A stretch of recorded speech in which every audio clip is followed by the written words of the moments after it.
मां बेटी की हत्या कर हत्यारे ने दोनों शवों को छिपाने के लिए घर में किया दफन। जनपद जौनपुर में नगर कोतवाली के तारापुर तकिया मोहल्ले के एक युवक ने अपने पड़ोस में रहने वाली एक महिला और उसकी मासूम पुत्री की गला दबाकर मौत की नींद सुला दी और लाश छिपाने के लिए अपने घर में दोनों शवों को दफन कर दिया। आरोपी की निशानदेही पर आज पुलिस ने शव को निकलवाकर पोस्टमार्टम के लिए भेज दिया। घटना के पीछे प्रेम प्रपंच बताया जा रहा है।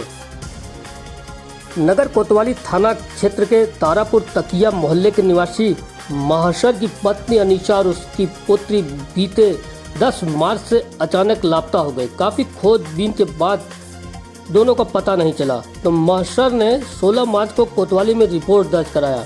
पुलिस ने गुमशुदगी की रिपोर्ट दर्ज करके जांच पड़ताल कर रही थी। कल शाम को पुलिस ने उसके पड़ोसी अब्दुल उर्फ पुल्लू को हिरासत में लेकर पूछताछ किया तो उसने पहले गुमराह करने की कोशिश की, लेकिन कड़ाई से पूछताछ करने पर उसने अपना जुर्म स्वीकार करते हुए बताया कि मां बेटी की गला दबाकर हत्या कर दी है। दोनों का शव अपने घर में दफन कर दिया है। आरोपी की निशानदेही पर कब्र खोदकर शवों को निकाला गया। वारदात के पीछे आरोपी ने बताया कि लॉकडाउन के दरमियान मित्र की बड़ी बेटी से उसका प्रेम प्रसंग हो गया था। यह बात अनीशा को पता चल गया था। उसने अपनी बेटी को गाजीपुर में एक रिश्तेदार के घर भेज दी थी, जिसके कारण मैंने अनीशा और उसकी बेटी बीना की गला दबाकर हत्या कर दी। अब्दुल उर्फ पुल्लू का फ़ोन नंबर पुलिस को उपलब्ध करवाया। मामले की गंभीरता को देखते हुए तुरंत अब्दुल के फ़ोन नंबर को टेक्निकल सर्विलांस पे लगा करके हमारी टीम इस पे लग गई। अब्दुल जो कि उस समय अलग अलग जगहों पे अपना फ़ोन ऑन करके ऑफ करके भाग रहा था, उनको हमारी टेक्निकल टीम ने बड़ी मुस्तैदी से बॉम्बे भागने के चक्कर में था अब्दुल, उसको बड़ी मुस्तैदी से हमारी टेक्निकल टीम ने पकड़ा और उसके बाद जब उससे पूछताछ की गई तो उसके द्वारा बताया गया कि अनीशा जो कि मिराज की पत्नी है, वह अपने पहले पति जो कि बनारस में रहने वाले हैं और अनीशा का पहले पति से एक 17 साल का सुपुत्र है, उनके साथ बनारस में है और यह नहीं जानता है कि वो इस समय कहाँ है। उसके टीम के द्वारा जब बनारस से क्रॉस चेक किया गया तो जानकारी हुई कि अनीशा बनारस में नहीं है। फिर आगे की फर्दर पूछताछ में जब जानकारी हुई तो अब्दुल ने इस चीज़ को कबूल किया कि इसने अपनी माता के दूसरे शौहर एक लाख के साथ मिल करके अनीशा और उनकी बेटी बीना, इन दोनों का गला घोंट करके मार दिया और अपने ही घर में उन दोनों की लाश को दफना करके यह जो मोहम्मद जो सबसे छोटा बच्चा था मेहर का, उसको साथ लेकर के यहाँ से निकल गया और यहाँ से उसको लेकर के बॉम्बे भागने की फिराक में था। पुलिस ने मोहम्मद जिसकी उम्र 5 साल है उसको रिकवर कर लिया है, सकुशल रिकवर किया है और तो दोनों अनीशा और उनकी पुत्री बीना अभियुक्त की निशानदेही पर उसके घर से ही मजिस्ट्रेट की प्रेजेंस में वीडियोग्राफी करवाते हुए उनकी बॉडी को एक्सह्यूम करवाया गया है, जिन्हें अब पीएम भेजा जा रहा है। पीएम की रिपोर्ट आने के बाद आपको फर्दर जानकारी दी जाएगी।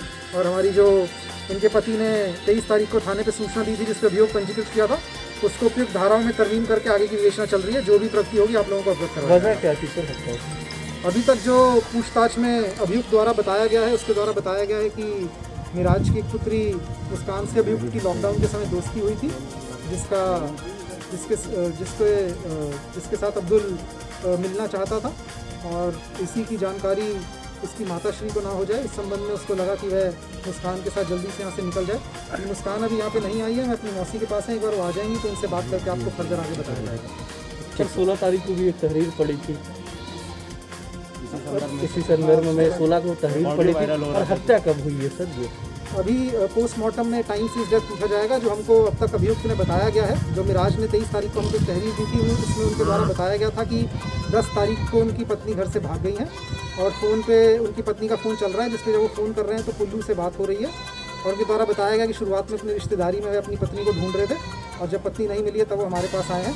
अभियुक्त का कहना है कि उसने 10 तारीख को ही उनकी पत्नी की हत्या करके उनकी लाश का दफना दिया था। इसी संबंध में अभियुक्त के जो घर वाले हैं उनके लिए भी टीम बना दी गई है ताकि उनसे पूछताछ में आगे चीज़ें आएँ। जो भी फर्दर चीज़ें हमारी विवेचना में आएंगी उनसे आप लोगों का अवगत कराया जाएगा। कितने लोग गिरफ्तार किए? अभी 2 लोग हमारे पास आए हैं, एक अभियुक्त और एक अभियुक्त ने जो अपनी माता के दूसरे पति इतलाक के बारे में बताया है। इन दोनों से पूछताछ कर रही है और पूछताछ क्या जो भी हमको पता चलेगा हम बताएंगे। Thank you. और मीडिया की सकारात्मक